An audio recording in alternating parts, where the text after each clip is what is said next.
Hello friends, આજે આપણે બનાવવાના છીએ ખાટી કેરીનું અથાણું.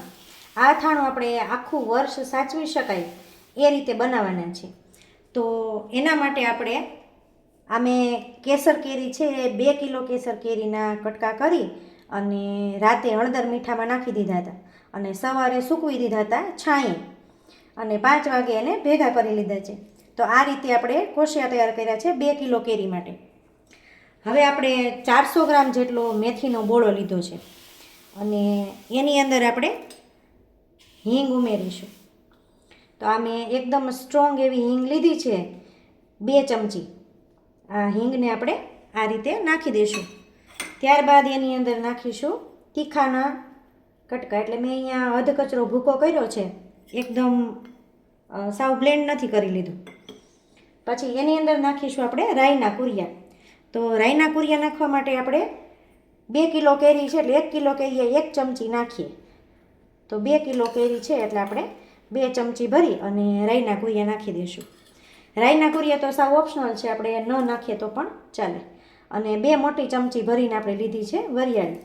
અને આ બોળો આપણે તૈયાર કરવા માટે બોળાનો વઘાર કરવાના નથી. બોળાનો વઘાર કર્યા વગર જ આપણે આ બોળો છે એ તૈયાર કરવાના છીએ. અને એની અંદર આપણે નાખીશું હળદર. તો હળદર મેં આ 1 ચમચો લીધો છે, નાનો એવો ચમચો છે અને કાંઠા સુધી ભરી અને લીધો છે. ત્યારબાદ આપણે એડ કરીશું લાલ મરચું. તો 3 ચમચા ભરી અને આપણે લાલ મરચું નાખીશું.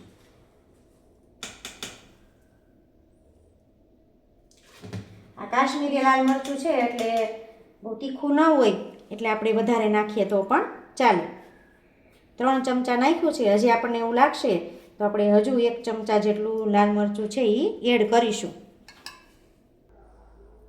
ત્યારબાદ આપણે એડ કરીશું મીઠું. તો અહીંયા મેં જાડું મીઠું લીધું છે અને એને ખાંડી લીધું છે. તો અહીંયા 1.5 વાટકો આપણે મીઠું લઈશું. આપણે આ બધી વસ્તુ છે અને સરસ રીતે મિક્સ કરી દેવાની છે. આ રીતે કાચો બોળો તૈયાર કરીએ ને એટલે બોળો સહેજ પણ બળે નહીં, દાજે નહીં. અને ક્યાંક મોઇસ્ચર હોય, કદાચ આપણે કેરી નાખીએ ને તો કેરીમાં તો થોડું ઘણું મોઇસ્ચર હોય જ, એટલે બોળો છે એ કેરીની સાથે ભળશે એટલે થોડું ઘણું તો એ સોફ્ટ બને.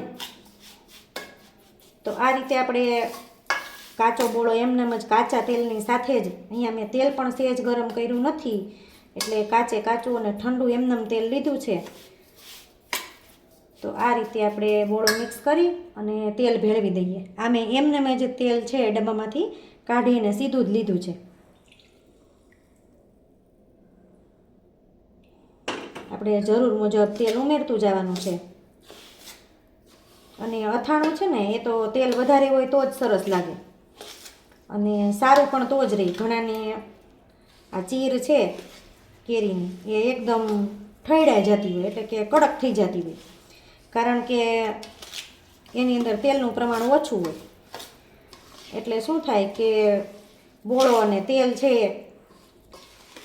એની અંદર આ કેરી છે એનું મોઇસ્ચર છૂટે એટલે કેરી એકદમ ઠળાઈ જાય અને બોળો છે એ પોચો થઈ જાય.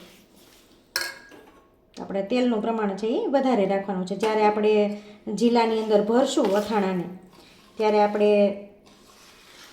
અડધી આંગળવા એટલે કે 2 વેઢા જેટલું આપણે તેલ છે એ ઉપર રહે ને એવો પ્રયત્ન કરવાનો. એટલે આપણું અથાણું છે ને ક્યારેય બગડે જ નહીં. અને મીઠાનું પ્રમાણ એ વધારે રાખવાનું. અથાણું હંમેશા તીખું અને ખારું હોય. જો તીખું ને ખારું હોય ને તો જ અથાણું સારું રહે અને સારું લાગે.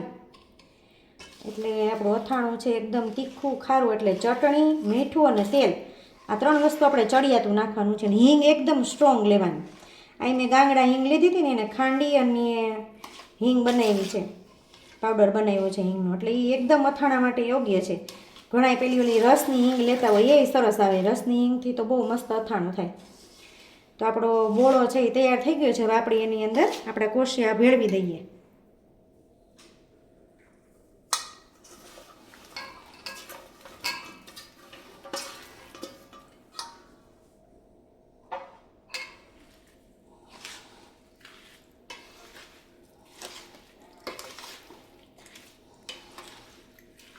તો બસ 5 મિનિટની અંદર આપણું અથાણું છે એ તૈયાર થઈ જાય છે. ઘણા લેડીઝ છે અથાણું કરતાં ડરતા હોય, પણ અથાણામાં જો આપણે બોળો કરવાનો હોય તો આપણને એમ થાય કે તેલ વધારે ગરમ થઈ જશે કે બોળો દાજી જશે, પણ આમાં તો બધું ભેળવી દઈએ પછી ચાખી લેવાનું અથાણું. જે આપણને ઓછું લાગે એ પાછું ભેળવી શકાય. એમ લાગે કે મીઠું ઓછું લાગે છે તો મીઠું ભેળવી દેવાનું. પણ હા, આપણે જો ખાંડેલું તૈયાર મીઠું જે આપણે આયોડીનવાળું આવે છે એ નાખીએ ને તો અથાણામાં પાણી છૂટે. એટલે આપણે આ જે જાડું મીઠું આવે છે ને આખું મીઠું, એ આખું મીઠું નાખીએ. જો ગાંગડા નાખીએ એમનેમ તો એ ઓગળે નહીં. એટલે જો આ રીતે આપણે ગાંગડા નાખ્યા ને તો આ ઓગળે નહીં. તો આપણે શું કરવાનું, એને ખાંડી નાખવાનું. મેં એને મિક્સરની અંદર એક આટો ફેરવી દીધો હતો એટલે આમ સેજ દરદરું થઈ જાય. તો આપણું અથાણું છે એ તૈયાર થઈ ગયું છે ખાટી કેરીનું. આ અથાણું આખું વરસ એવું ને એવું રહે છે. અને 6 મહિના તો આપણે બહાર એમને રાખીએ પછી એવું લાગે આપણને કે બોળો છે એ સોફ્ટ થાય છે તો આપણે અથાણું છે એને ફ્રીજની અંદર સ્ટોર કરી શકીએ.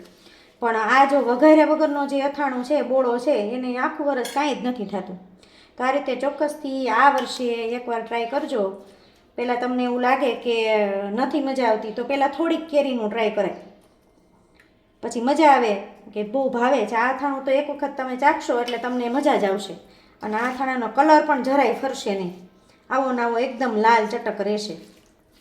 તો આ વખતે એકવાર ચોક્કસથી ટ્રાય કરજો અને ખરેખર સરસ બનશે અને બધાને ખૂબ ભાવશે.